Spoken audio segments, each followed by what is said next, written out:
শুরু হবে।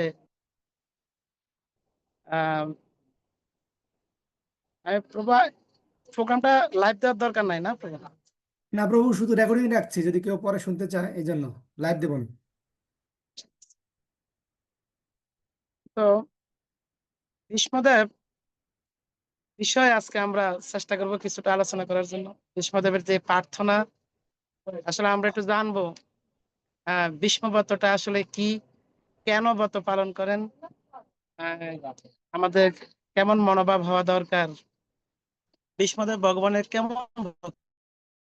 আমরা উপস্থিত ভক্তদেরকে আশীর্বাদ প্রার্থনা করছি এবং সঙ্গে কিছু মঙ্গলাচরণ করার চেষ্টা করবো।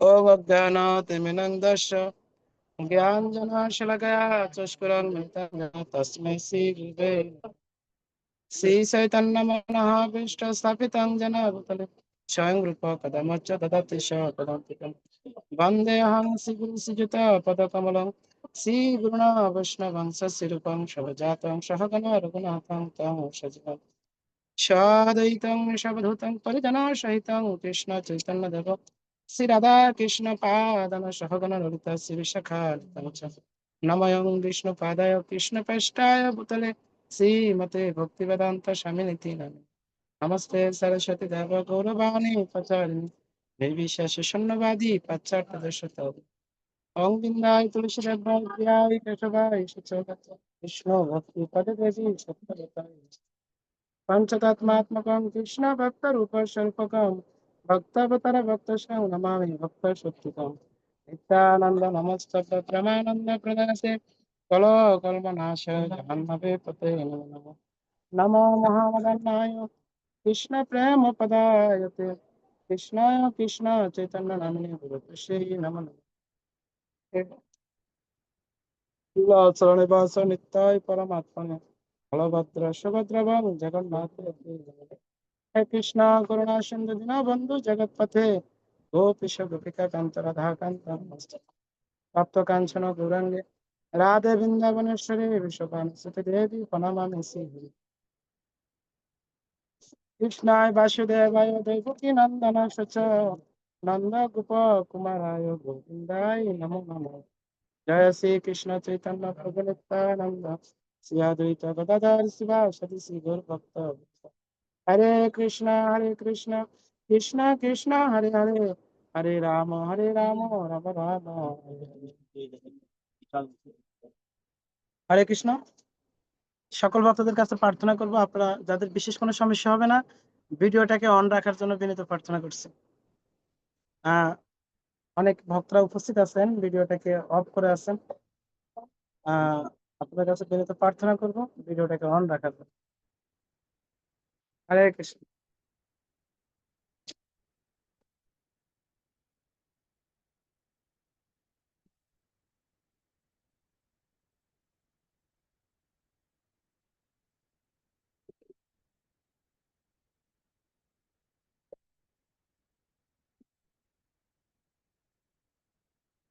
ওম নমো ভগবতে বাসুদেবায় ওম নমো ভগবতে বাসুদেবায় ওম নমো ভগবতে বাসুদেবায় মুখং রতি ভাসর ফঙ্গং নাতি গ্রীম যৎকৃপা তমহং বন্দে পরমানন্দ মাধব শ্রী গুরুজন তারিণ শ্রী চৈতন্যেশ্বর নমো ওম বিষ্ণু পাদায় কৃষ্ণ পৃষ্ঠায় ভূতলে শ্রীমতে জয় পতাকা স্বামিনী নমো আচার পাদায় নিতাই কি প্রপদায় গৌর পদ দামোদর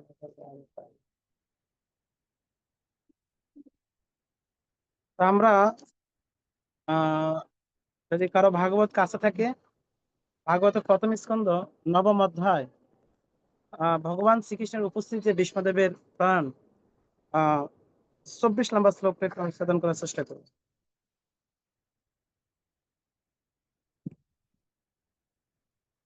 সবাই কৃপা করে একটু বলতে পারেন। সদেব দেব ভগবান প্রতিষ্ঠেতাম কালে বরম যাবৎ ইদম ইয়োনমি অহং প্রসন্ন আস পূর্ণলোচন উল্লসত মুখ অম্বুজ জনপত চতুর্ভুজ। গৌতম চতুর্ভুজ হ্যাঁ, তিনি দেবতাদের দেবতা, ভগবান পরমেশ্বর ভগবান প্রতিষ্ঠিতম। কৃপা করে প্রতীক্ষা করুন।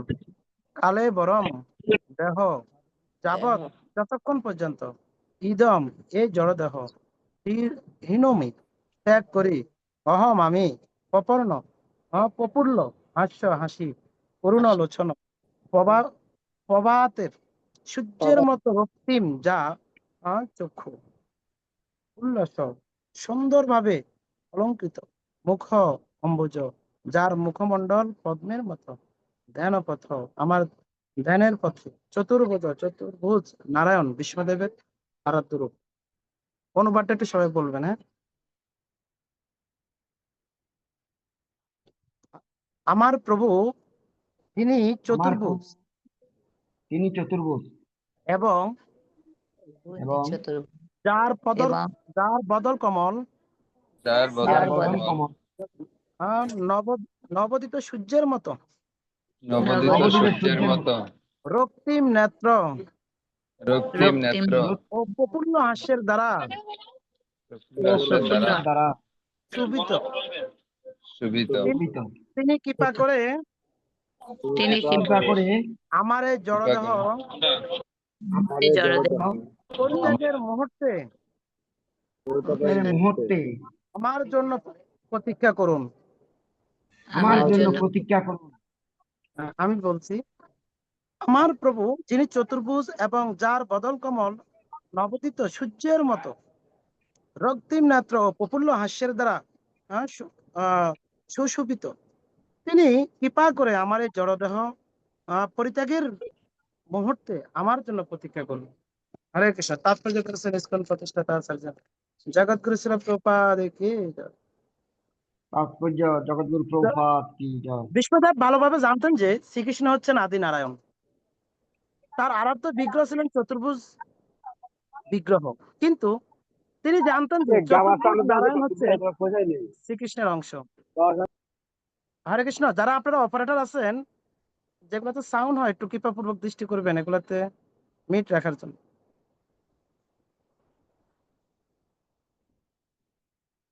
পরোক্ষভাবে তিনি চেয়েছেন যে শ্রীকৃষ্ণ যেন তার চতুর্ভুজ নারায়ণ রূপ প্রকাশ করেন। বৈষ্ণব তার ব্যবহারে সর্বদাই অত্যন্ত বিনীত। বিষ্ণুদেব যে তার দেহত্যাগের পর বৈকুণ্ঠ ধাম প্রাপ্ত হবেন তা তা সুনিশ্চিত ছিল। তথাপি একজন বিনীত বৈষ্ণব রূপে তিনি মনে করছিলেন যে তার বর্তমান দেহত্যাগের পর তিনি ভগবানকে আর দর্শন নাও করতে পারেন। তাই ভগবান সুন্দর মুখমণ্ডল তার দেহত্যাগের সময় দর্শন করতে অভিলাষ করছিলেন। ভগবান যদিও স্থির নিশ্চিতভাবে প্রতিশ্রুতি দিয়েছেন যে তার শুদ্ধ ভক্ত তার ধামে প্রবেশ করবেন, তথাপি বৈষ্ণব কখনো গর্ব করে না। এখানে বিষ্ণুদেব বলছিলেন, যতক্ষণ পর্যন্ত না আমি এ দেহত্যাগ করি, তার অর্থ হচ্ছে যে এই মহারথী তার ইচ্ছা অনুসারে দেহত্যাগ করার জন্য প্রস্তুত ছিলেন। তিনি প্রকৃতির নিয়মের দ্বারা বাধ্য ছিলেন না। তিনি এতই শক্তিশালী ছিলেন যে যতদিন ইচ্ছা তিনি তার এই শরীর থাকতে পারতেন। তিনি তার পিতার কাছ থেকে এই বর প্রাপ্ত হয়েছিলেন। তিনি চেয়েছিলেন যে ভগবান যেন তার চতুর্ভুজ নারায়ণ রূপে তার সম্মুখে থাকেন, যাতে তিনি তার ধ্যান করে সমাধিস্থ হতে পারেন। তখন তার মন ভগবানের চিন্তা করে পবিত্র হয়ে যাবেন। এভাবে তিনি কোথায় যাবেন যে সে সম্বন্ধে তার কোনো দুশ্চিন্তা ছিল না। শুদ্ধ ভক্ত কখনোই ভগবত ধামে ফিরে যাওয়ার জন্য বৈকুণ্ঠ উৎকণ্ঠিত নন। তিনি কেবল ভগবানের শুভ ইচ্ছার উপরে সম্পূর্ণভাবে নির্ভর করেন। ভগবান যদিও তাকে নরক প্রেরণ করেন, তাহলেও তিনি একইভাবে তৃপ্ত থাকেন। ভগবানের শুদ্ধ ভক্ত কেবল একটি বাসনায় পোষণ করেন, এবং তা হলো তিনি যে অবস্থাতেই থাকেন না কেন, তিনি যেন সর্বদা ভগবানের শ্রীপাদপদ্মে ধ্যানে গভীর মগ্ন থাকতে পারেন। বিষ্ণুদেব কেবল সেটিই চাইছিলেন, অর্থাৎ ভগবানের ধ্যানে মগ্ন হয়ে তিনি যেন তার দেহত্যাগ করতে পারেন, এটি হচ্ছে শুদ্ধ ভক্তের সর্বোচ্চ অভিলাষ। মাত্র কথা বলা যাবে না, হ্যাঁ একটু কথা বলা যাবে না।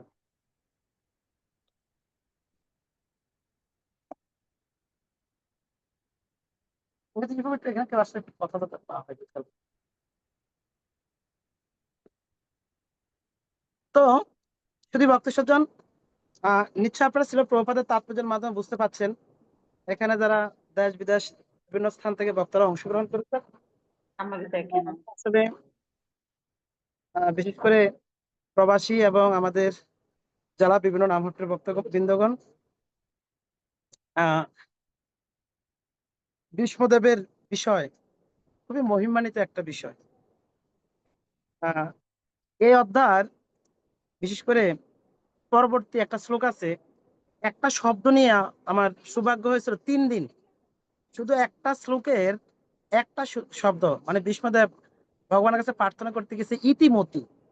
ইতিমতি এই শব্দটা নিয়ে 3 দিন ক্লাস হয়েছিলেন শ্রীপাদ লাল গোবিন্দ প্রভুর। আমার সৌভাগ্য হয়েছিল মায়াপুরে সেই ক্লাসটাতে অংশগ্রহণ করার। মানে ভীষ্মদেবের মনোভাবটা কি ছিল এবং ভীষ্মদেব কিভাবে ভগবানকে ভালোবাসতেন।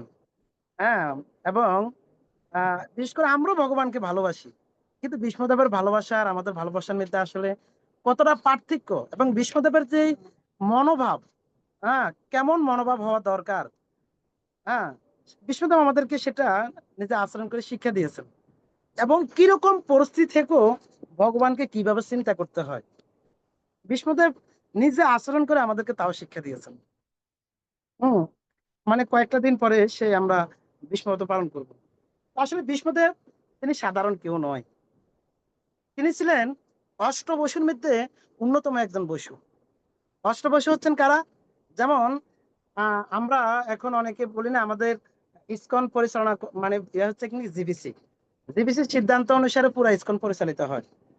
আমি এমনও শ্রবণ করেছিলাম, বিশেষ করে আমাদের মহাজনগণ বা অষ্টবসুগণ, ওনারা হচ্ছেন এরকম এরকম এক একটা ভগবানের বিভিন্ন সেবা কার্য পরিচালনা এক একটা জিবিসি। কিন্তু সে অষ্টবসুও তারা একটা ভুল করেছিলেন একবার, আর সেই ভুলে 8 জনে একটা অভিশপ্ত হয়েছিলেন, তারা এ মর্তে আসতে হবেন, তারা এই মর্তে আসতে হবেন। তাদের 8 জনের দুঃখ দেখে তখন গঙ্গা মাতা তাদের দুঃখ যখন দেখলেন, তখন গঙ্গা মাতা তাদেরকে গ্রহণ করলেন। তো গঙ্গা দেবী যখন এই মর্তে আসলেন, বিশেষ করে শান্তানু রাজার মানে গঙ্গা দেবীর প্রতিরূপে ছিলেন।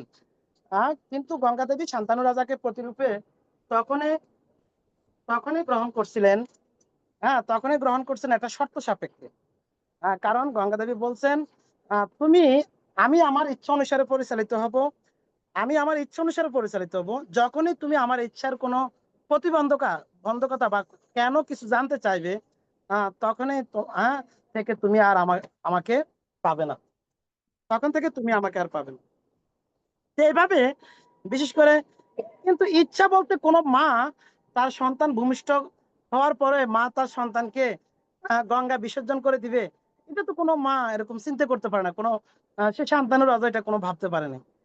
শান্তানু রাজা কোনো তার চলার গতিতে কোন রকম প্রতিবন্ধকতা বা কোনো কেন কিন্তু কোন রকম বলার প্রয়োজন মনে করেন নাই। কিন্তু যখন ক্রমান্বয়ে তাদের দাম্পত্য জীবনে সন্তান এই জগতে আসা শুরু করলেন, যখনই সন্তান আগত হয়, সন্তান ভূমিষ্ঠ হয়, তখন এই নবাগত সন্তানকে নিয়ে গঙ্গায় মাতা উৎসর্গ করে দিয়ে আসেন।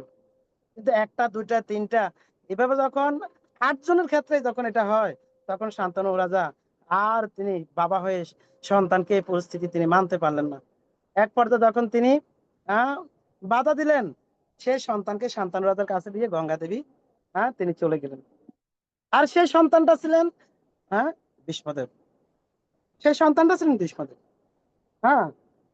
তো ভীষ্মদেব আসলে এই জগতে সবকিছুই ভগবানের ইচ্ছা। তারপর দেখেন তার আত্মত্যাগ, শুধু বাবার শান্তি এবং বাবার তৃপ্তি, বাবার ইচ্ছা এবং বাবার আনন্দ বর্ধনের জন্য তিনি নিজের জীবনটাকে সম্পূর্ণভাবে বিসর্জন দিলেন। সম্পূর্ণভাবে শুধু বাবার একটু ইচ্ছাকে পোষণ করার জন্য নিজে আজনম ব্রহ্মচর্য ব্রত পালন করার মনস্থির করলেন। আজনম ব্রহ্মচর্য ব্রত। আহ, হ্যাঁ, তখন বাবাও তার সন্তানের এই আত্মত্যাগ, এই আত্মত্যাগ দেখে, তার জন্য বাবা দেখলেন আমার জন্য আমার সন্তান এত বড় আত্মত্যাগ, তখন বাবা প্রসন্ন হয়। শান্তনু রাজা তো আর সাধারণ কেউ নয়, হ্যাঁ, কেউ না। তখন শান্তনু রাজাও তার সন্তানকে এই আশীর্বাদ প্রদান করেন, যা বাবা, আমি কি তোমাকে ওই আশীর্বাদ প্রদান করছি, ওই বর প্রদান করছি, হ্যাঁ, যতদিন পর্যন্ত তুমি এই জগতে থাকতে চাইবে ততদিন পর্যন্ত তুমি এই জগতে থাকতে পারবে। মানে তোমার ইচ্ছা অনুসারে এই জগৎ থেকে তুমি কি করতে পারবে, বিদায় নেওয়ার সৌভাগ্য অর্জন করতে পারবে, বিদায় নিতে পারবে। কিন্তু এখানে আমরা আজকে কয়েকটা বিষয় একটু আলোচনা করার চেষ্টা করব। আসলে আহ বিষ্ণুদেব ভগবানকে কিরকম ভাবে ভালোবাসতেন, এবং তিনি দ্বাদশ মহাজনের অন্যতম একজন মহাজন হচ্ছেন বিষ্ণুদেব। তো বিষ্ণুদেব এত মহান ভক্ত হওয়া সত্ত্বেও ভগবানের বিপক্ষে, পঞ্চপাণ্ডবের বিপক্ষে, ভক্তদের বিপক্ষে অবস্থান করছেন কেন? ভক্তদের বিপক্ষে তিনি কেন অবস্থান করছেন? কয়েকটা কারণ ছিল। আজকে একটা কারণ আমরা জানি। হ্যাঁ, কারণ পঞ্চপাণ্ডবের পঞ্চপাণ্ডবের ভগবান শ্রীকৃষ্ণ প্রত্যেকটা লীলার ক্ষেত্রে তার মুখ্য কিছু বিষয় থাকে এবং গৌণ কিছু বিষয় থাকে। যেমন এই কুরুক্ষেত্র যুদ্ধ, যুদ্ধ ভগবান আগ থেকে স্থির করছেন এই বিশাল যুদ্ধের জয়ের মালাটা অর্জুনের গলায় পড়াবো। কার গলায় পড়াবো? অর্জুনের গলায়। কারণ অর্জুন কেন অর্জুনের গলায় পড়াবেন এটাও ভগবান ক্লিয়ার করে দিয়েছেন। অর্জুন বলেন, তুমি আমার অত্যন্ত প্রিয় ভক্ত, তুমি আমার ভক্ত, এবং তুমি আমার অত্যন্ত প্রিয় সখা। হ্যাঁ, তুমি আমার অত্যন্ত প্রিয়জন। দেখবেন এই জগতে যদি অনেকের অনেক প্রিয় হিতাকাঙ্ক্ষী অনেক কিছু থাকে, একান্ত প্রিয় এরকম দুই একজন সবারই আছেন, যাদেরকে মন খুলে মনের কথা বা নিজেদের একান্ত সিক্রেট যে বিষয়গুলো আছে ব্যক্ত করার চেষ্টা করেন। তো ঠিক ভগবান বিশেষ করে ভগবানের এই মনের হৃদয়ের যে ইচ্ছা, এটা বিষ্ণুদেব খুব ভালোভাবে বুঝছেন। এই বিশাল কুরুক্ষেত্র যুদ্ধের জয়ের মালাটা পড়াবে কার গলা? অর্জুনের গলা। হ্যাঁ, অর্জুনের গলা। তার অনেক প্রমাণ আছে। যখন যুদ্ধ শুরু হয়, এক পর্যায়ে ভীমের ছেলে ঘটক তিনি আসেন যুদ্ধ করার জন্য। আর ঘটক যখন যুদ্ধে যুদ্ধে যুদ্ধে দেহত্যাগ করেন, তখন ঘটকের ছেলে বারবারি তিনি যুদ্ধ করার জন্য আসেন। তখন তিনি হুঙ্কার করে বলেন, আমি নিমিষে সকল যুদ্ধ শেষ করে দিব। তখন ভগবান পরীক্ষা করলেন, তুমি কিভাবে? আমি এক বাণে শত্রু নির্ণয় করব, দ্বিতীয় বাণে সব শত্রুদেরকে নিধন করে ফেলবো। তখন ভগবান পরীক্ষা করলেন, তুমি একটা বট গাছ আছে, হ্যাঁ, একটা বাণে তুমি সবগুলো বটবৃক্ষ পাতাকে তুমি নির্ণয় করো। তখন ভগবান কি করলেন? পা দিয়ে একটা পাতাকে ঢাকনা দিয়ে রাখলেন, চরণ দিয়ে। তো এক বান দিয়ে সবগুলো পাতাকে নির্ণয় করে ফেললেন, এবং যে পাতাটার নিচে আছেন ওই পাতাটাকেও নির্ণয় করার জন্য চেষ্টা করলেন। তখন ভগবান চিন্তা করলেন, না, সত্যি তো বারবারই তো ভয়ানক যোদ্ধা, তিনি পারবেন শেষ করতে। তো কিন্তু যদি বারবারই যুদ্ধটা শেষ করে দেন, তাহলে যুদ্ধের জয়ের মালা কার গলায় পড়বে? বারবারই গলায় পড়বে। কিন্তু ভগবান তো ইচ্ছা এই যুদ্ধের জয়ের মালাটা কার গলায় দিবেন? অর্জুনের গলায় পড়াবেন, অর্জুনের গলায়। কারণ অর্জুন ভগবান অত্যন্ত প্রিয়, অর্জুন ভগবান অত্যন্ত প্রিয়। তখন বারবারিকে ভগবান থামানোর জন্য পারছে না, তখন সুদর্শন চক্র দিয়ে কি করলেন, বারবারি মস্তকটা ছেদন করে দিলেন। ছেদন করে বললেন, এই এখানে বড়রা কি হচ্ছে, তুমি ছোট মানুষ, তুমি বেশি কথা বলবে না। তখন মস্তক ছেদন করে মস্তকটা এক পর্বতের মধ্যে বসে রাখলেন। বলছে, তুমি দেখো কি হচ্ছে, তুমি দেখো। যুদ্ধ যখন শেষ হলো, বারবারিকে ডাকলেন। অর্জুনের একটু অহংকার হলো। হ্যাঁ, অহংকার হলো, বাহ, আমি বিশাল যুদ্ধ সমাপ্ত করেছি। তখন বারবারিকে ডাকছেন, তুমি এই যুদ্ধে কি দেখছো? তো আমি এই যুদ্ধে এই দেখছি কি দেখছি, মানে সবাই নাচানাচি করতেছে, ভগবানের সুদর্শন চক্র সবাইকে হত্যা করেছে। আসলে তো এই জায়গাতে ভগবান যদি হত্যা না করেন, কেউ কাউকে হত্যা করা সম্ভব না। ভগবান যদি রক্ষা না করেন, কেউ কাউকে রক্ষা করা সম্ভব না। এটাই বাস্তবতা। হ্যাঁ, কিন্তু ভগবান উপলক্ষটা দিচ্ছেন কাকে? জয়টা দিচ্ছেন কাকে? কীর্তিত্বটা দিচ্ছেন কাকে? যেমন সারা পৃথিবী কৃষ্ণ ভাবনা যে প্রসার হচ্ছেন, অনেক ভক্ত এটা চেষ্টা করেছেন, কিন্তু সবাই লাভ করতে পারে নাই। কিন্তু ভগবান ছিল প্রভুপাদকে দিয়ে সারা পৃথিবীতে কৃষ্ণ ভাবনা জোয়ার বহাবেন, এটা ভগবানের ইচ্ছা ছিল। কারণ প্রপাত এত একজন প্রিয় ব্যক্তি ছিলেন ভগবানের। তো আমরা দেখি ভীষ্মদেব ও ভগবানের এই অন্তরের কথা জানতেন, অন্তরের ভাবটা বুঝতেন। দেখেন আমরা সবাই কিন্তু সেবা করি, যাকে সেবা করব তার তার মনোভাবটা কি, তার মনোভাবটা কি সেটা আমাদের জানতে হবে। যেমন শ্রীমদ ভগবত গীতা নবম অধ্যায় 34 নম্বর শ্লোকে ভগবান শ্রীকৃষ্ণ সে কথাটা বলছেন, মন মনো ভব মত ভক্ত।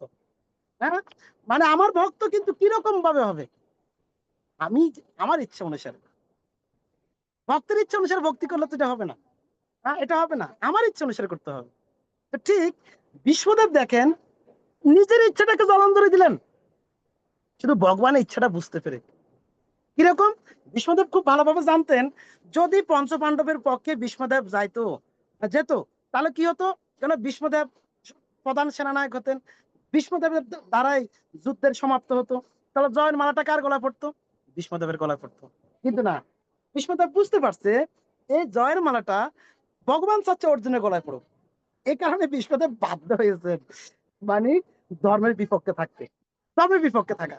কেন ধর্মের বিপক্ষে, কেন সপক্ষে কেন যুক্ত করতে পারছে না? কেন সপক্ষে যুক্ত হলে ভগবানের ইচ্ছাটা কি হবে না, পূর্ণ হবে না। শুধু ভগবানের ইচ্ছাটাকে পূর্ণ করার জন্য ভীষ্মদেব বাধ্য হয়েছেন ভগবানের বিপক্ষে থাকা। এটা একটা বিষয়।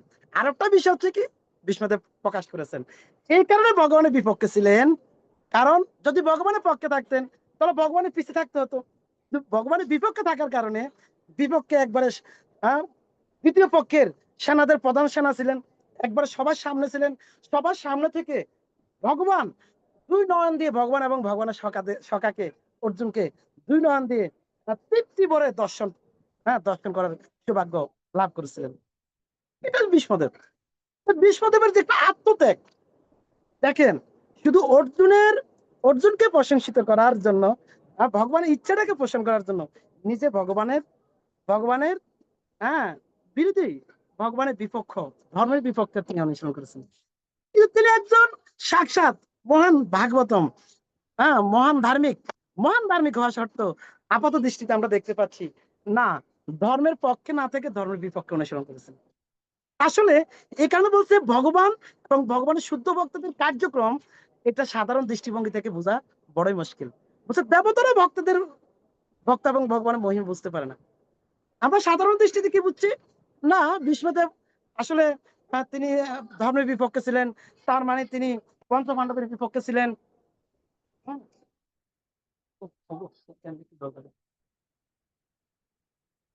বৈষ্ণব প্রভু দরজার একটু ধাক্কা দিবেন।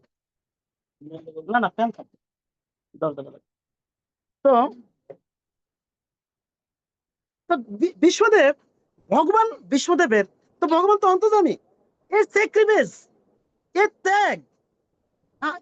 মানে আসলে ভালোবাসাটা মানে কি, ভালোবাসাটা মানে এরকম না মুখে মুখে বললাম আমি আপনাকে অনেক ভালোবাসি, আমি আপনাকে অনেক ভালোবাসি। ভালোবাসাটা কিন্তু এটা প্রকৃত এটা কিন্তু ভালোবাসার প্রকাশ না। প্রকৃত ভালোবাসাটা কিন্তু এটাতে পরিলক্ষিত হয় না। প্রকৃত ভালোবাসাটা কিভাবে পরিলক্ষিত হচ্ছেন, এটা হচ্ছে ভালোবাসা না আমি আপনাকে ভালোবাসতে গিয়ে আমার কতটা আত্মত্যাগ রয়েছে, আমার কতটা স্যাক্রিফাইস রয়েছে। আমরা আমরা ভগবানের ভক্ত হওয়া মানে কি ভগবানকে ভালোবাসা, ভগবানের ভক্ত হওয়া মানে ভগবানকে ভালোবাসা। কিন্তু ভগবানকে ভালোবাসা মানে মুখের কথা না, ভগবানকে ভালোবাসা হচ্ছে কি না ভগবানের জন্য আমরা কতটা স্যাক্রিফাইস করতে পারছি। যেটা অনেক ভক্ত এই মাসটাতে দেখবেন তারা ভালো মন্দ আহার তারা বিসর্জন করে দিয়েছেন। শুধু এক সিদ্ধ খাচ্ছেন, তেল নাই মশলা নাই কিছু নাই। অনেকে শুধু তাও না, শুধু দুগ্ধ বা ফলমূল খাচ্ছেন।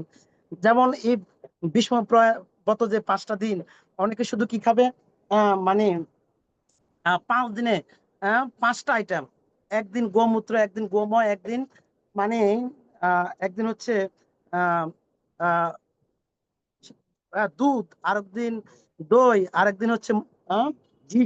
মানে দুগ্ধ জাতীয় বস্তুগুলা কত প্রিয় ভগবানের। এই মানে দুগ্ধ জাতীয় যে 5টা দ্রব্য, মানে গাভীর থেকে যে 5টা দ্রব্য আসেন, এই 5টা আইটেম 5 দিন খেয়ে থাকেন। অনেক ভক্ত আছে নিমিষ মাত্র খান, 5 দিনে তারা একবারে অনাহার হয়ে এই ব্রত পালন করেন। হ্যাঁ, মানে এই ব্রত অনুসরণ করেন। আমি শুধু আজকে আরেকটু বলবো, মানে সেটা হচ্ছে কি ভীষ্মদেব তিনি কিভাবে তার অন্তিম মনোভাবটা কেমন ছিল। ভীষ্মদেব কুরুক্ষেত্র যুদ্ধের মাঝামাঝি অবস্থায় তিনি সরসজ্জা অবস্থান করছিলেন। তার পুরা অঙ্গে, তার দেহে ক্ষতবিক্ষত হয়ে গেলেন, অর্জুনের বাণে। মানে আচার্যগণ এমনও ব্যাখ্যা করেছেন, কয়েকটা তিল পড়ার এরকম জায়গা ছিল না, শস্য পড়ার এরকম জায়গা ছিল না। দেহের প্রত্যেকটা ক্ষণে, প্রত্যেকটা স্থানে এমন পরিমাণ তিনি সর্দারা বদ্ধ হয়েছিলেন, তীরের উপরে শয্যায় সহিতেছিলেন। আচ্ছা, আমাদের গায়ে যদি ছোট্ট একটা কাটা পুঁতে, এটার ব্যথা, এটার যন্ত্রণা কত কঠিন থাকে, কখন কাটাটা বাইর করব, কখন যন্ত্রণা থেকে মুক্তি পাবো। কিন্তু এতগুলা তীর দ্বারা দেহটা ক্ষত বিক্ষত হয়ে গেলেন, তীরের উপরে শুয়ে রইলেন। তিনি তার তো ইচ্ছা মৃত্যু। যেমন এমন কিছু পরিস্থিতি হয় অনেক সময় কিছু কিছু ব্যক্তিদের, হ্যাঁ, বিভিন্ন কিছু রোগ আছে, রোগে এত কষ্ট যন্ত্রণা পায়, একটা সময় সে আর যখন বুঝতে পারে না বাঁচবো না, তখন সে প্রার্থনা করে মৃত্যুর জন্য। মানে আত্মীয় স্বজন তখন বলে, না, এত কষ্ট পাওয়া হচ্ছে, লোকটা মরে যাওয়াটাই ভালো। কিন্তু ভীষ্মদেব তো তার ইচ্ছা মৃত্যু ছিল। তিনি এত কঠিন যন্ত্রণা লাঞ্ছনা সহ্য করে, আচার্য যখন বলছেন প্রায় 6 মাস এবার সরাসরি ছিলেন। আমরা 1 ঘন্টা থাকতে পারবো কিনা সন্দেহ আছে, এত কষ্ট করে। কিন্তু ভীষ্মদেব প্রায় 6 মাস কেন ছিলেন? কারণ ভীষ্মদেব অপেক্ষা করছেন। সে অপেক্ষা ছিলেন যতক্ষণ পর্যন্ত আমার প্রভু আমার সম্মুখে না আসবে, যতক্ষণ পর্যন্ত আমার এই 2 নয়ন দ্বারা আমার প্রভুর বদন আমি দর্শন না করব, যতক্ষণ পর্যন্ত আমার প্রভুর উপস্থিতি আমার কাছে না আসবে, ততক্ষণ পর্যন্ত আমি এই দেহ থেকে প্রাণ ছাড়বো না, ততক্ষণ পর্যন্ত এই দেহ থেকে আমি প্রাণ ছাড়বো না। একটু ভেবে দেখুন, আমরা তো এখন কৃষ্ণ ভাবনা ভাবিত আছি, আমরা তো এখন কৃষ্ণ ভক্তি করি। একটু পেট ব্যথা, মাথা ব্যথা, হালকা টুকটাক কোনো সমস্যা দেহগত হলে, না, আজকে আর ধর্ম অনুষ্ঠানে যাব না, আজকে আর প্রোগ্রামে যাব না, আজকে আর ধর্মকর্ম সব বাদ। দেখেন, তার সাক্ষাৎ প্রমাণ হচ্ছেন বর্তমান আমাদের বিশ্ব পরিব্রাজক আচার্য ছিল জয়প্রতাকা স্বামী গুরু মহারাজ। দেখেন, একবারে বিষ্ণুদেবের মতোই এত কঠিন একটা পরিস্থিতি দেহগত থাকা সত্ত্বেও আজকে এই মুহূর্তে তিনি চেন্নাইতে বিশাল দীক্ষা অনুষ্ঠান করতেছেন। দেশ বিদেশ এখনো তিনি ঘুরতেছেন, সারা বিশ্বে এখনো কৃষ্ণ ভাবনা জোয়ার বয়ে আনছেন। সারা বিশ্বকে নিয়ে কৃষ্ণ ভাবনা নিয়ে তিনি সবসময় ভাবিত রয়েছেন। দেহগত সমস্যা তার কোনো কিছুর প্রতিবন্ধক করতে পারছে না। এটা হচ্ছে ভক্তি, ভগবানকে ভালোবাসার স্থিরতা। না, ঠিক বিষ্ণুদেব দেখেন, হ্যাঁ, তিনি কেমন পরিস্থিতি, এত কষ্ট, এত লাঞ্ছনা, এত যন্ত্রণা সহ্য করো কেমন স্থিতিতে ছিলেন। না, ততক্ষণ পর্যন্ত আমি এই দেহ থেকে প্রাণ ছাড়বো না, ততক্ষণ পর্যন্ত আমি এই দেহেতে থাকবো, যতক্ষণ পর্যন্ত এই 2 দৃষ্টি দিয়ে, এই 2 নয়ন দিয়ে আমার প্রভুর শ্রীবদন দর্শন হবে না, প্রভুর উপস্থিতি আমার কাছে আসবে না, প্রভুর আশীর্বাদ আমার প্রতি বশীভূত হবে না। তো ভগবান অন্তর্যামী। ভীষ্মদেবের ভীষ্মদেবের অন্তরের যে হৃদয়ের যে প্রার্থনা, ভীষ্মদেবের যে ইচ্ছা, এটা ভগবান বুঝতে পেরেছেন। যুদ্ধ শেষ হয়ে গেল, অনেক দিন অতিবাহিত হয়ে গেল। পঞ্চপাণ্ডব তাদের সকল হারানো রাজ্য তাদের ফিরিয়ে ফেলেন। এদিকে হঠাৎ করে যুধিষ্ঠির মহারাজ বলতেছে, না, আমি রাজ সিংহাসনে বসার সব নির্ধারণ হলো, না, আমি সিংহাসনে বসবো না। কেন বসবো না? আমার কারণে এত লোক, এত মহিলা বিধবা হয়েছে, এত লোক হত্যা হয়েছে, 66 কোটি লোক হত্যা হয়েছে, এটা তো আমার কারণে। না, আমি মহাপাপী, আমি বসবো না। তখন ভগবান পড়ে গেলেন বিপাকে। ভগবান চিন্তা করলেন, হায় রে, কি হলো, বিষয়টা হচ্ছে, তখন চিন্তা করলেন, আরে, অর্জুনও তো এরকম সংকটে পড়ার কারণে যাক অর্জুনকে বিভিন্ন ভাবে বুঝিয়ে সুঝিয়ে অর্জুনের দ্বিধাদ্বন্দ্ব ঠিক করেছেন। কিন্তু এখন সংকটে পড়ছেন কে? যুধিষ্ঠির মহারাজ। এখন যুধিষ্ঠির তো হচ্ছে ভগবান শ্রীকৃষ্ণ ওই সময় বয়স একটু বড় ছিলেন, তার দ্বিধাদ্বন্দ্ব কিভাবে শেষ করব? তখন তৎসময়ের সবারই পূজনীয় ব্যক্তি ছিলেন কে? বিষ্ণুদেবকে সবাই শ্রদ্ধা করতেন, পূজা করতেন, সম্মান করতেন। তখন সবাইকে নিয়ে ভগবান কার কাছে চলে গেলেন? বিষ্ণুদেবের কাছে চলে গেলেন। আর বিষ্ণুদেবের যে মনের ইচ্ছা, যেই আকাঙ্ক্ষা, সেটা কি হলো? পূর্ণ হলো। দেখেন, আমরা ভক্তি করছি, এত কঠিন যন্ত্রণার সময় ভগবানকে আমাদের কতটা স্মরণ থাকবে জানি না, ভগবানের প্রতি কতটা ভালোবাসা থাকবে আমাদের জানি না। একটা না, দুইটা না, অনন্ত তীর দ্বারা তার দেহটা ক্ষত বিক্ষত ছিলেন। একটা আঘাতে আমরা সহ্য করতে পারবো কিনা জানি না। জানি না আমরা। তাই ভীষ্মদেব ভীষ্মদেব কি স্যাক্রিফাইস, কি আত্মত্যাগ, ভগবান তাকে দ্বাদশ মহাজনের মধ্যে অন্যতম এক মহাজনে রূপান্তরিত করলেন। হ্যাঁ, যে মহাজনদের মাধ্যমে আমরা ভগবত ভক্তি অনুশীলন করি, চর্চা করি, শুধু ভক্ত সজ্জন। তা আমরা যে ভীষ্ম ব্রত পালন করছি, কেন করছি? এটা কয়েকটা মনোভাবে আমরা অনেকে পোষণ করি। একটা হচ্ছে যে না, ভীষ্মদেব তো ব্রহ্মচারী ছিলেন, তার কোনো সন্তান আদি কেউ ছিল না, এই কারণে আমরা তার জন্য কিছু তর্পণ করব। হ্যাঁ, যেমন মা বাবা মারা গেলে আমরা অনেকে নিরামিষ আহার করেন, অনেকে কঠিন ব্রত অনুসরণ করেন, যে ব্রত করে যে নিজেকে পরিশুদ্ধিত করে, হ্যাঁ, যে তখন তারা তর্পণ করবে মা বাবার উদ্দেশ্যে। হ্যাঁ, তো ঠিক, হ্যাঁ, ভক্তরাও এরকম ভাবেন, মহান সে ভীষ্মদেব, হ্যাঁ, তার তো কেউ নেই, কোনো সন্তানাদি। আমরা, হ্যাঁ, কঠিন ব্রত অনুশীলন করে আমরা একটু তার উদ্দেশ্যে তর্পণ করবো, তার জন্য, ভীষ্মদেবের জন্য। আচ্ছা, ভীষ্মদেবের কোনো তর্পণের দরকার আছে? কেন, ভীষ্মদেব তো মহান, গঙ্গা পুত্র ভীষ্মদেব। এবং তিনি যে তপস্যা করেছেন, তিনি যে আরাধনা করেছেন, তিনি যে ত্যাগ করেছেন, তিনি তো ভগবানের সর্বোচ্চ স্থানে। আজকে শ্লোকের তাৎপর্য বলছেন, যদিও ভীষ্মদেব তিনি এমন একজন ছিলেন, তিনি মৃত্যুর পর অবশ্যই নিঃসন্দেহে ভগবানের ধামে যাবেন, নিঃসন্দেহে ভগবানের চরণে আসবেন, নিঃসন্দেহে ভগবানের সান্নিধ্যে থাকবেন। তারপরও ভক্ত, যত উন্নত ভক্ত হোক না কেন, তিনি সবসময় মনে করেন না, আমি হচ্ছি একজন, হ্যাঁ, আমি হচ্ছি, হ্যাঁ, আমি হচ্ছি কি, তার বিনয়টা হচ্ছেন কি, না, আমি আমি আসলে ভগবানের যোগ্য নয়। আজকে তাৎপর্য ছিল, প্রপাত বলছেন, না, বিষ্ণুদেব এমন পোষণ ছিল, না, আমি যদি মরে যাই, জানি না আমার জীবনে আর কখনো ভগবানের শ্রী দর্শন হবে কিনা। তাই মরার আগে যেন একটু ভগবানকে দর্শন করে যেতে পারি, মরার আগে যেন ভগবানকে একটু ভালোভাবে দর্শন করে দেখতে পারি, তার বদন, হাস্যোজ্জ্বল বদন যেন দর্শন করে যেতে পারি। ভক্তের মনোভাব, ভক্তরা এমনই, প্রতিদিন ভগবানের সম্মুখে আসবে, দুহাত জোর করে প্রার্থনা করবে, হে প্রভু, জানি না এই জন্ম নয়, আর কোন জন্ম তোমার এই দর্শন হয় কিনা। কেন, এই মুহূর্তটা আমার জীবনের শেষ মুহূর্ত হতে পারে, এই মুহূর্তটা আমার জীবনের শেষ মুহূর্তটা হতে পারে। যদি শেষ মুহূর্ত হয়, এই জন্মে তো আর তোমার দর্শন পাবো না। আর আমি তো ভক্ত হতে পারি নাই, মরও তো আর কোনো জন্ম তোমার দর্শনের সৌভাগ্য হবে না। তাই হয়তো এই এই দর্শনটা আমার জীবনের অন্তিম দর্শন হতে পারে। ভীষ্মদেব প্রার্থনা করছেন, হে প্রভু, আমি জানি না এ জীবনে, পরবর্তী জন্মে আর কখনো কোথায় তোমার দর্শন হয় কিনা। তাই প্রার্থনা করছি, এই জগৎ থেকে বিদায় নেওয়ার আগে যেন তোমার একটু দর্শন লাভ করতে পারি, তোমার একটু দর্শন লাভ করতে পারি। তার যে অপেক্ষা, যে প্রতীক্ষা, খুবই মহিমান্বিত। তা আমরা ভীষ্মব্রত পালন করে, বিশেষ করে, হ্যাঁ, ভীষ্মদেব ব্রত পালন করে ভীষ্মদেবের আশীর্বাদের জন্য। কারণ ভীষ্মদেব ছিলেন ভগবানের মহান এক ভক্ত, মহান এক ভক্ত।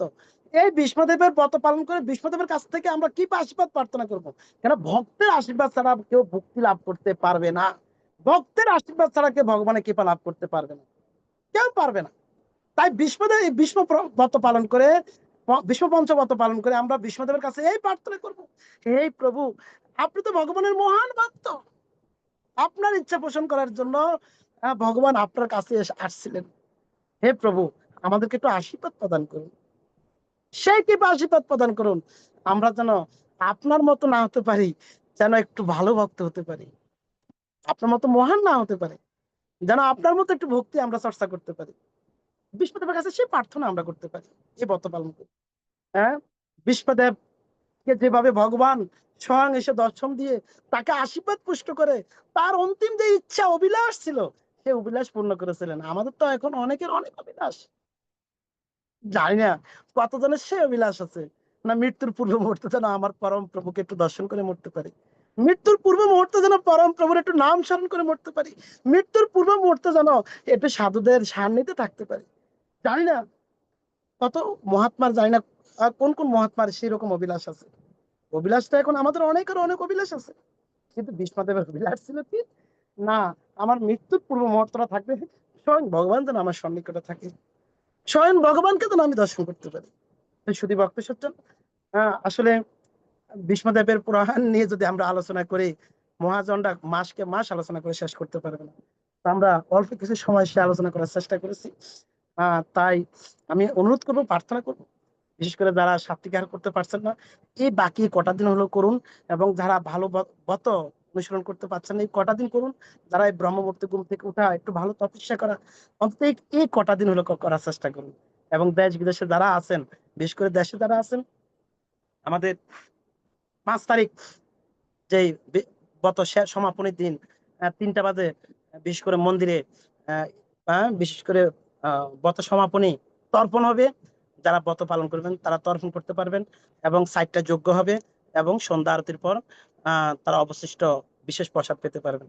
বিশেষ করে যারা এই তর্পণে অংশগ্রহণ করবেন তাদেরকে আগে 5 তারিখের আগেই কি করতে হবে, তাদের কুপন সংগ্রহ করতে হবে ভক্তদের সাথে যোগাযোগ করে। আর যারা বিদেশে আছেন তারাও স্মরণে সেই তর্পণে অংশগ্রহণ করতে পারবেন। হরে কৃষ্ণ হরে কৃষ্ণ কৃষ্ণ কৃষ্ণ হরে হরে, হরে রাম রাম রাম হরে। সমাগত ভক্তবৃন্দ কি, জগৎগুরু শিল প্রভুপাদ কি জয়, ভীষ্মদেব কি, ভগবান শ্রীকৃষ্ণ চন্দ্র কি, নিতাই গৌর জয় প্রেমানন্দ। হরি হরি কারো বল। কোনো বিষয় যদি জানা থাকে বা বলার ইয়ে থাকে তাহলে বলতে পারেন। গঙ্গা বিলাস গৌরদাস প্রভু, কৃপা করে আনমিউট করে বলুন। হরে কৃষ্ণ, দণ্ডবত প্রণাম প্রভু। আগে আগে। আচ্ছা, বিষ্ণু পঞ্চক যদি থাকি তো একাদশীর পালনটা কিভাবে হবে একটু যদি কৃপা করে বলতেন। অনেকে নির্জল একাদশী থাকে, যারা নির্জল একাদশী থাকে তারা জল খেলে পালন হয়ে যাবে। আর আমি তো আর নির্জলা যারা থাকতাম যারা যারা যারা শুধু মানে যারা শুধু ফল খাবে আর কি, বা যারা শুধু পঞ্চ গব্য খাবে, তারা শুধু জল খেলেই তাদের পালন হয়ে যাবে, যে কোনো একটা দ্রব্য খেলে পালন হয়ে যাবে। আর এবার বিষ্ণুব্রত বিশেষ করে 3 দিন, একাদশীর দিন না, একাদশীর দিন ছাড়া 3 দিন, এই বাকি 3 দিন পালন করবে। না, আমি বলছিলাম একাদশী তো ফল খাই থাকবো একাদশী, তো বিষ্ণু পঞ্চক যারা ফল খেয়ে থাকে, যারা ফল খেয়ে থাকবে তাদেরকে এক দানা শস্য, যে কোনো শস্য প্রসাদ খেতে হবে, এক দানা। হরে কৃষ্ণ।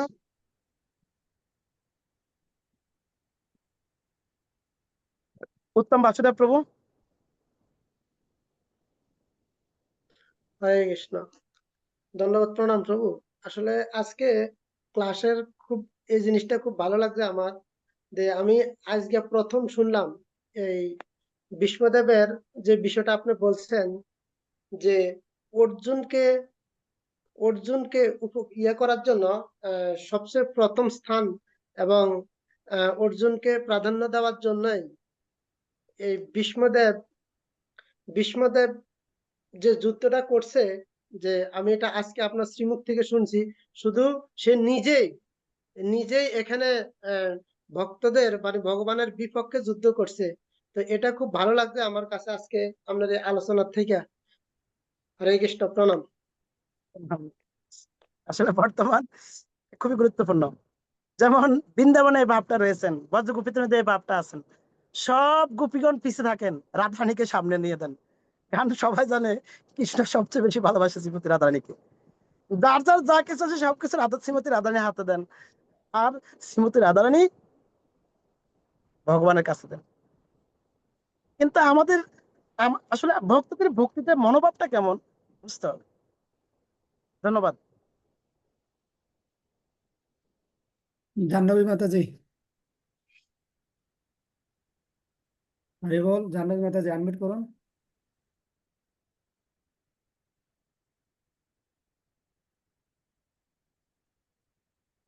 হরে কৃষ্ণ প্রভু, প্রণাম আপনার শ্রীচরণে।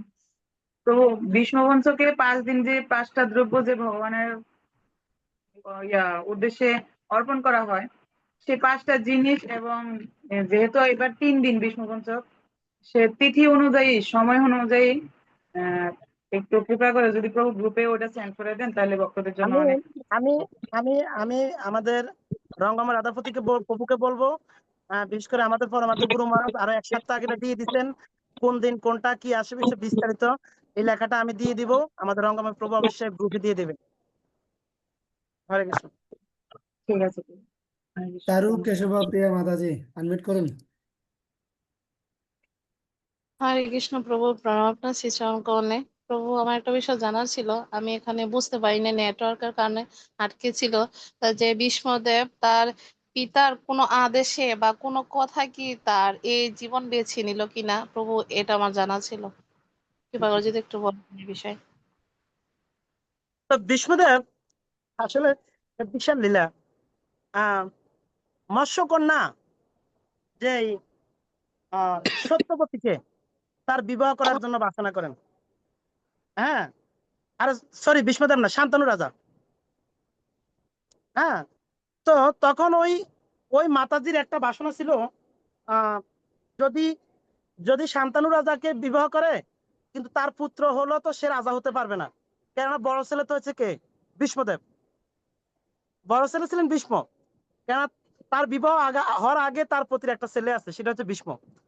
তখন ওই শর্ত যখন ভীষ্মদেব জানতে পারে, তখন ভীষ্মদেব বলছে ঠিক আছে, আমি কথা দিলাম, আমি আমি রাজসিংহাসনে বসবো না, আমার পরবর্তী যে ভাইয়েরা আপনার মাধ্যমে আসবে তাকে রাজসিংহাসন দিব। তখন বলছে ঠিক আছে, আর আমার ছেলেরা না রাজসিংহাসন হবে, তখন তোমার ছেলের সন্তানটা হলে তো আবার পরবর্তীতে তারা রাজা হবে, তখন তো আবার আমার সন্তানদের নাতিপুতিরা রাজা হতে পারবে না। তখন ভীষ্মদেব শুধু বাবার ইচ্ছাকে পূর্ণ করার জন্য, বাবার চিত্ত আনন্দ বর্ধন করার জন্য বলছে ঠিক আছে, আমি কথা দিলাম আপনাকে, আমি কোনো গৃহস্থ জীবনে যাব না, যাতে করে আমার কোনো বংশ বিস্তার না থাকে, এই রাজ্যের কোনো অধিকার যেন, মানে যাতে আমি কোনো কিছুতে লালায়িত না হই।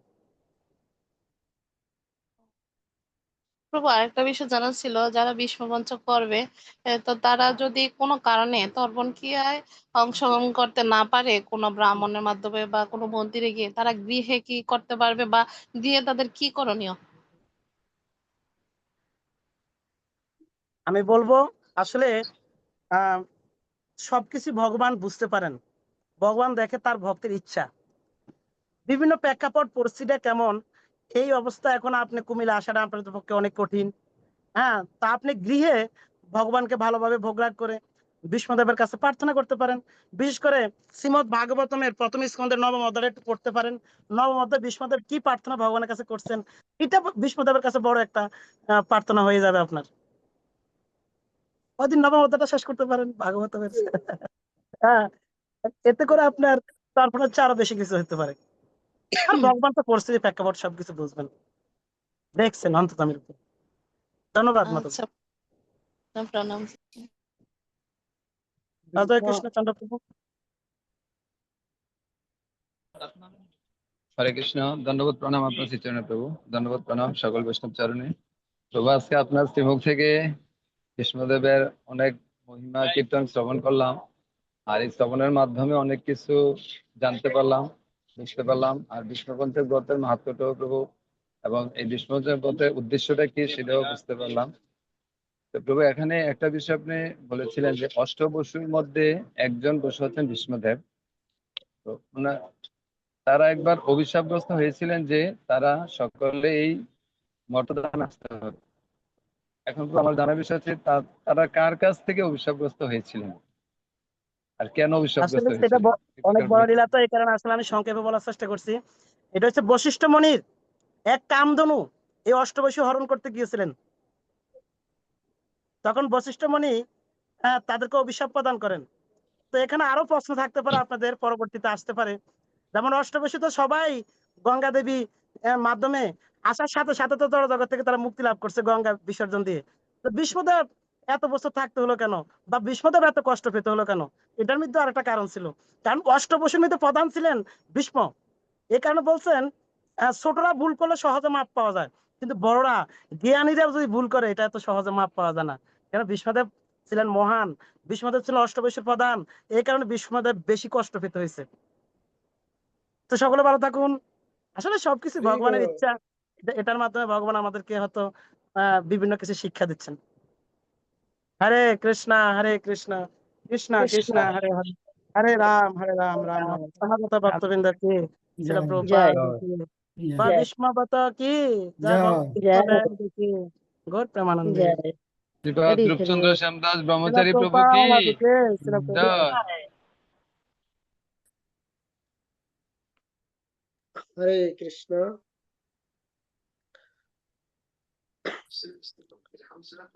হরে কৃষ্ণ রঙ্গময় প্রভু। যে প্রভু, তাহলে ক্লাসকে এখানে বিশ্রাম রাখবো, আর কারো কোনো কিছু ব্যক্তিগত আলোচনা আছে কিনা? না থাকলে তাহলে ক্লাস এখানে বিশ্রাম আমরা রাখবো। হরে কৃষ্ণ সাধু। আগে প্রভু। হরিবল। প্রভু আমরা বিশেষ করে বাংলাদেশের যে প্রেক্ষাপটের কারণেই আমরা সবাই অবগত আছি, সেজন্য আমরা ভগবানের কাছে পঞ্চতত্ত্ব একবার আর হরিনাম একবার করি সমাপ্ত দেওয়ার জন্য আপনার চরণে প্রার্থনা জানাচ্ছি। আমি শ্রীমান অজেয় কৃষ্ণচন্দ্র দাস প্রভুর নিকট প্রার্থনা করবো, প্রভু একটু আমাদের সকলের উদ্দেশ্যে একটু জয়ধ্বনি প্রার্থনা করে পঞ্চতত্ত্ব মহামন্ত্র হরে কৃষ্ণ মহামন্ত্র করে ক্লাসটা বিশ্রাম রাখার জন্য প্রার্থনা করছি। শ্রীমান অজেয় কৃষ্ণচন্দ্র দাস প্রভু। প্রভু আমি তো আসলে কর্মক্ষেত্রে আছি, কর্মক্ষেত্র থেকে ক্লাস করছি, তারপর আপনি যখন কৃপা করে আদেশ করেছেন আমি চেষ্টা করছি। জয় শ্রীকৃষ্ণ চৈতন্য প্রভু নিত্যানন্দ প্রভু নিত্যানন্দ শ্রী অদ্বৈত গদাধর শ্রীবাসাদি গৌর ভক্ত বৃন্দ। হরে কৃষ্ণ কৃষ্ণ কৃষ্ণ হরে হরে, হরে রাম রাম রাম হরে হরে। জয় জয় হরিনাম সংকীর্তন কি জয় আজকের সাপ্তাহিক জুম ক্লাস কি জয় সাপ্তাহিক জুম ক্লাসে অংশগ্রহণকারী সকল গৌর ভক্তবৃন্দ কি জয় আজকের আলোচ্য বিষয় বিষ্ণু পঞ্চব্রত কি বিষ্ণুদেব কি জগৎ গুরু শিল প্রভুপাদ কি রাধাপতি পাবন গুরু মহারাজ কি অনন্ত কোটি বৈষ্ণব ভক্তবৃন্দ কি তুমি অংশগ্রহণকারী সকল গৌর ভক্তবৃন্দ কি নিতাই গৌর সীতানাথ প্রেমানন্দে হরি হরি। জয় বংশ কল্পতরুবশ্য কৃপা সিন্ধু ভয়বচ পতিতানাং পাবনেভ্যো বৈষ্ণবেভ্যো নমো নমঃ। হরে কৃষ্ণ, হরি বল। রঙ্গময় রাধাপতি প্রভু শুনতে আগে পাচ্ছেন? মাতাজি প্রণাম আপনার চরণে। প্রণাম প্রণাম আপনার চিত্তরণে প্রভু। কেমন আছেন গো? হরে কৃষ্ণ। হরে কৃষ্ণ মাতাজি আদেশ করুন, মাতাজি আদেশ করুন। জয় ছিল প্রভুপাদ। প্রভু বলছিলাম কি ওই যে প্রেসিডেন্ট প্রভুর কিছুদিন আগে একটা লেখা পাইছিলাম যে তর্পণ কেয়ার কাজটা আপাতত এটা বন্ধ ওই রাখ। প্রভু গ্রুপে দিবে, আমাকে দিলে আমি গ্রুপে সেন্ড করে দেবো। না ওইটা না, আমি বলছিলাম প্রেসিডেন্ট প্রভু ওই লেখাটা লিখছিল যে দেশের পরিস্থিতির কারণে তর্পণ কাজটা আপাতত বন্ধ থাকবে। এখন ওইটা একটু কনফিউশন আছে। ওইটাই মাতাজি, এখন কিভাবে হবে, মন্দির থেকে কি ইনস্ট্রাকশন আসবে, এটা রূপচন্দ্র প্রভু দিলে আমি গ্রুপে দিয়ে দেবো মাতাজি। আচ্ছা প্রভু, ঠিক আছে। ঠিক আছে মাতাজি, আগে আগে আগে আগে মাতাজি। হরে কৃষ্ণ, প্রণাম হরে প্রণাম। কৃষ্ণ। হরে ঠিক আছে, সকলকে ধন্যবাদ। আগামী বুধবারে সকালে প্রাতকালীন জপ যজ্ঞ ক্লাসে সকলকে নিমন্ত্রণ জানিয়ে আজকের ক্লাস এখানে বিশ্রাম রাখছি। সকলে সকলের জন্য প্রার্থনা করবেন, সকলে সাবধানে থাকবেন। হরে কৃষ্ণ। হরে কৃষ্ণ, প্রণাম। হরে কৃষ্ণ। তো আমাদের এই সাপ্তাহিক জুম ক্লাস এবং সাপ্তাহিক আপনাদের যে মর্নিং জপযজ্ঞ, এই জপযজ্ঞের বিশেষ বিশেষ সেবা প্রদানকারী শ্রীমান রঙ্গময় রাধাপতি প্রভু কি প্রভুপাদ গুরু মহারাজ কি জয়। প্রভু আমি একটু ইয়া করি আর কি, সবাইকে সময় নিতেছি, যদি আজকে একটু আগে ক্লাস শেষ হয়ে গেছে। আসলে যে সাপ্তাহিক জুম ক্লাস কথাটা একটু বেমানান লাগে আর কি। তো প্রভু আগে বলছিল আমাকে যে একটা ভালো সুন্দর একটা নাম প্রদান করার জন্য গ্রুপের সুন্দর সুন্দর নাম আছে, গোলক যাত্রা, কৃষ্ণ আমার জীবন সাথী, হৃৎকর্ণ রসায়ন, এই ধরনের কোনো ভালো নাম যদি কারো সাজেশন থাকে একটু কৃপা করে একটু জানাবেন। মানে সাপ্তাহিক জুম ক্লাস কেমনটা বেমানান লাগে আর কি, একটু যদি কোনো আড্ডার পারমার্থিক কোনো ভালো নাম থাকে একটু সাজেস্ট করবেন। যারা সিনিয়র ভক্তরা আছেন বা অন্য যারা আছেন সকলের জন্য প্রার্থনা, একটু ভালো নাম সাজেস্ট করেন।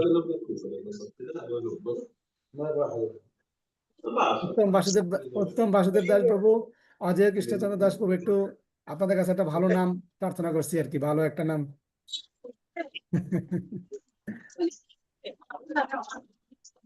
একটু চিন্তা করে একটু গ্রুপে দিয়ে দিন, তাহলে ভালো হবে। প্রভু আসলে আমরা হরে কৃষ্ণ, আমরা যারা আছি গ্রুপে যুক্ত সবাই তো বিষয়টা আপনার মাধ্যমে জানতে পারলাম। তো সবাই সবার অবস্থান থেকে আমরা একটু বিষয়টা ভাবি, বিশেষ করে আমাদের প্রবাসী যে ভক্তরা আছেন ওই ভক্তরা একটু বিষয়টা ভাবুন কিভাবে একটা নাম এখানে সিলেক্ট করা যায় যে নামটা আমাদের সর্বজন গ্রহণযোগ্য এবং প্রভু সন্তুষ্ট লাভ করবেন। ঠিক আছে, সেটা আমরা সবাই একটু ভাবি। হরে কৃষ্ণ। আচ্ছা ঠিক আছে, হরে কৃষ্ণ। আজকে ক্লাস এখানে বিশ্রাম রাখছি। হরি বল।